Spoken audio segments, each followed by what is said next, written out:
Have you ever looked back and thought, that was my chance, and I missed it? Maybe someone offered you an opportunity, but you weren't prepared. Maybe the right person walked into your life at the wrong time. Here's the truth: most people learn too late. Opportunity doesn't send a calendar invite. It doesn't announce itself. It shows up unexpected, unplanned, and unforgiving to those who aren't ready. But there are some people, rare people, who are always ready.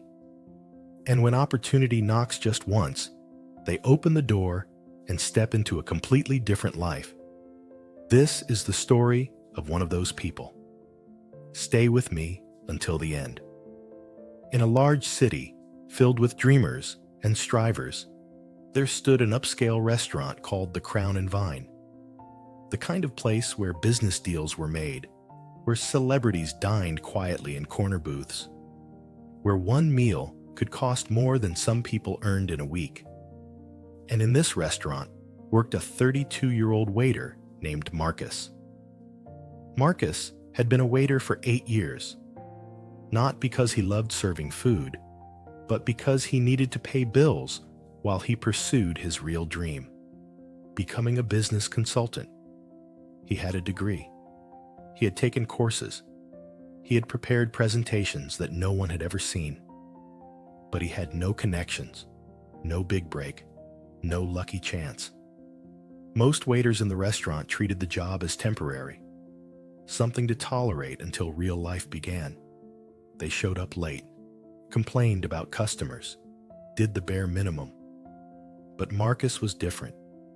Every shift, Marcus wore his uniform like armor, perfectly pressed, shoes polished, name tags straight. He studied the menu like scripture.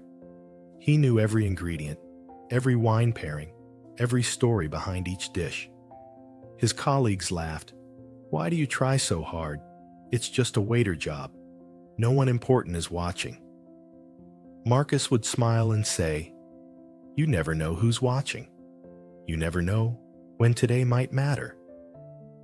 The truth was, Marcus had a philosophy, learned from his late grandfather, a man who had built a successful business from nothing. The luckiest people in the world aren't lucky. They're ready.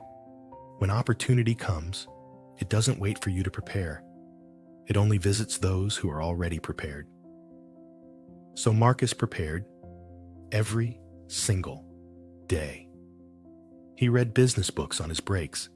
He practiced his speaking skills in the mirror. He kept his consulting portfolio updated on his phone, even though months passed without anyone asking to see it. Some nights, exhausted after a double shift, his roommate would ask, "Why do you keep studying? Why do you keep preparing? Nothing's happening." And Marcus would reply quietly, "Not yet. But when it does happen, I'll be ready." The city moved around him. Opportunities went to others, people with connections, people with luck, people who were in the right place at the right time. But Marcus kept preparing, waiting, ready. One Friday evening in November, the restaurant was particularly busy. Every table was full. The kitchen was running behind. 3 waiters had called in sick. The staff was overwhelmed, stressed, barely keeping up. Marcus was covering twice his normal section, moving between tables with practiced efficiency, never showing the pressure he felt. At 8:47 p.m., the restaurant manager rushed over to him, slightly panicked. "Marcus, I need you to take table 12. VIP just walked in. William Foster, CEO of Apex Strategic Partners. His regular waiter is sick. Please, just don't mess this up." Marcus's heart skipped. He knew that name. Apex Strategic Partners was one of the largest business consulting firms in the country. William Foster was a legend. The man who had built a billion-dollar company from scratch, known for spotting talent in unexpected places. This was not just a table. This was opportunity, walking through the door unannounced. For a split second, Marcus felt fear. What if I say something wrong?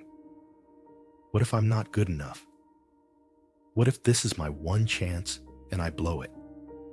But then he remembered, I've been preparing for this moment my entire life. I just didn't know it would look like this. He straightened his tie, took a breath, and walked to table 12. William Foster sat alone, reviewing documents on his tablet, his expression tired. He had the look of a man who had attended too many meetings, eaten too many business dinners, heard too many sales pitches.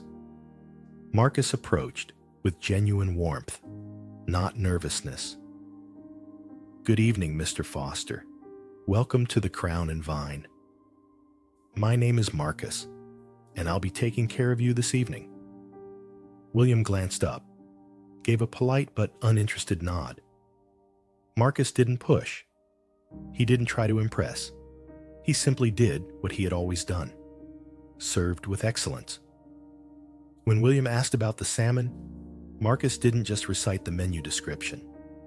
He explained the fish's origin, the chef's preparation method, suggested a wine pairing with specific notes that would complement the dish. William paused, looked up, really looked at Marcus for the first time. You know your menu. I believe in knowing my work, sir, no matter what that work is. Throughout the meal, William asked questions, some about food, some that seemed like tests. Marcus answered each with knowledge, confidence, and humility. Then, as dessert was being cleared, William said something unexpected. Tell me, Marcus, what do you do when you're not serving wine? This was the moment Marcus had prepared for, without knowing it would come. He didn't fumble. He didn't apologize for being just a waiter. He didn't diminish himself. Instead, he said simply, I study business consulting, Mr. Foster.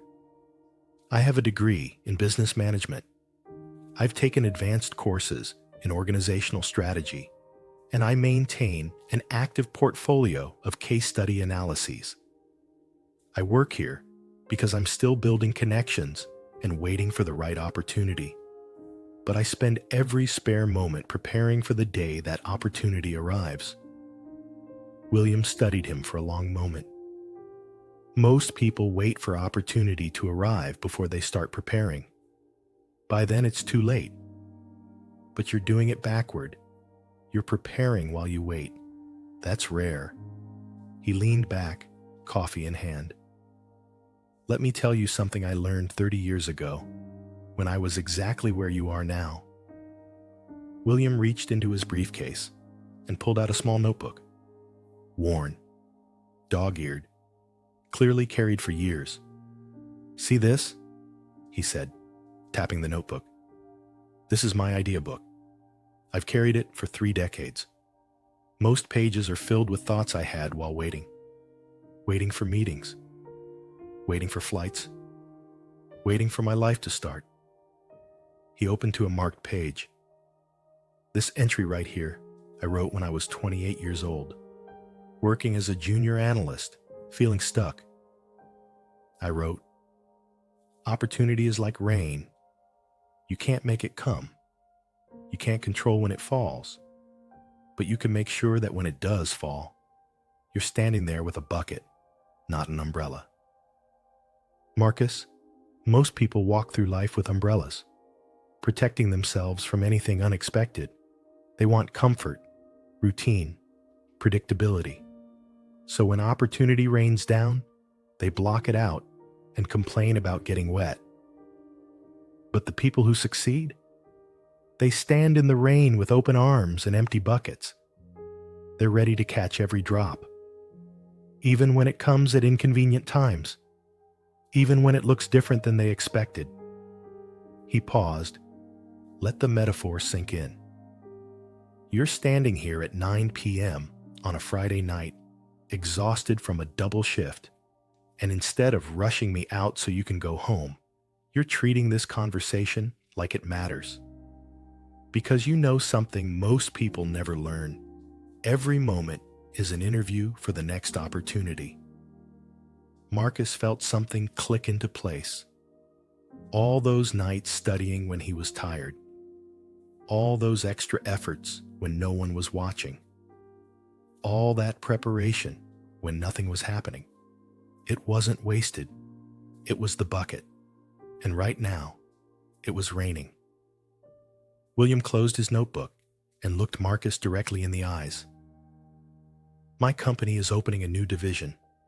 We need someone who understands service excellence, who can analyze systems, who knows how to work with high-stakes clients, someone who's been preparing even when there was no guarantee it would pay off. He slid a business card across the table. Come to my office Monday at 9 a.m. Bring your portfolio. Let's see if your preparation matches your attitude. Marcus took the card with steady hands, even though everything inside him was trembling. Thank you, Mr. Foster. I'll be there. William stood to leave, then turned back one more time.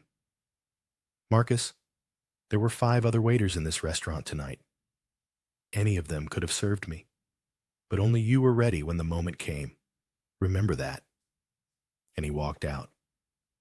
That night, Marcus walked home in a daze. His roommate found him at the kitchen table at 2 a.m., portfolio spread out, practicing his presentation. Did something happen? His roommate asked. Marcus looked up, eyes bright. Opportunity knocked, and I was ready. That weekend, Marcus didn't celebrate. He prepared. He reviewed every case study in his portfolio. He researched Apex Strategic Partners' recent projects. He practiced his interview responses. He pressed his best suit. He prepared like his life depended on it. Because it did. Monday at 8:45 a.m., Marcus stood outside Apex Strategic Partners headquarters. He was early. He was prepared. He was ready. The interview lasted 2 hours. William Foster asked difficult questions. Marcus answered with the knowledge he had been accumulating for years. Knowledge most people thought was wasted on a waiter. But it wasn't wasted. It was invested. At the end of the interview, William said 5 words that changed Marcus's life. When can you start working? 3 weeks later, Marcus wore a different uniform. Business suit, company badge, consultant title. 6 months later, he led his first major project. 1 year later, he was promoted to senior consultant. 2 years later, he was speaking at business conferences, teaching others about operational excellence. At a company event, a colleague asked him, "How did you get so lucky? How did you get discovered by William Foster himself?" Marcus smiled, remembering that November night. "I wasn't lucky," he said quietly. "I was ready. And when opportunity knocked just once, I opened the door." My friend, Marcus's story is not about luck. It's about the philosophy that changed his life and can change yours.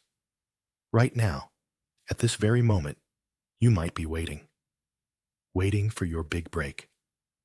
Waiting for someone to notice you. Waiting for life to finally begin. But here's what Marcus learned, and what I want you to understand. Opportunity doesn't arrive when you're ready. It arrives when it's ready. The only question is, will you be ready when it comes? Remember 3 truths. First, every moment is preparation for the next opportunity. The way you do small things today is training for how you'll handle big things tomorrow. That meaningless job? It's teaching you skills you'll need later. That task no one sees? Someone will notice eventually. Excellence in obscurity creates readiness for visibility. Second, opportunity looks nothing like you expect. You think your big break will be obvious. A phone call, an announcement, a clear sign. But Marcus's opportunity looked like a tired businessman on a Friday night. It looked ordinary. Most people miss their opportunities because they're waiting for something that looks more important. Third, the difference between lucky people and unlucky people is preparation. Lucky people aren't blessed by fate. They're people who stayed ready when others got comfortable. They studied when others watched TV. They practiced when others complained. They prepared when others said, "What's the point?" So here's your question to answer. When opportunity rains down on your life, and it will, usually when you least expect it, will you be standing there with an umbrella, blocking it out? Or will you be standing there with an empty bucket, ready to catch every drop? Starting today, I want you to do 3 things. 1. Choose one skill that would matter in your dream opportunity. Spend 30 minutes today learning it, even if no one's watching, even if it seems pointless. 2. Prepare your portfolio, whatever that means for your field. Update your resume. Practice your pitch. Organize your work. So when someone asks, "Show me what you can do," you don't have to say, "Give me a week to prepare." 3. Treat every moment like it might be the moment. That random conversation, that regular Tuesday, that person you almost ignored. Any of them could be opportunity in disguise. Because here's the truth Marcus learned. Standing in that restaurant with a business card in his hand, the world rewards people who are ready before they need to be. You can't control when opportunity comes. You can't force it to arrive. But you can control whether you're ready when it does. And that makes all the difference. If this story reminded you to stop waiting and start preparing, share it with someone who needs to hear it. Drop a comment telling me, what's the one skill you're going to prepare today, even though your opportunity hasn't arrived yet? Let's become people who are always ready. Until next time, remember, opportunity doesn't wait for you to be ready. So be ready before opportunity comes. Your bucket is in your hands. Stand in the rain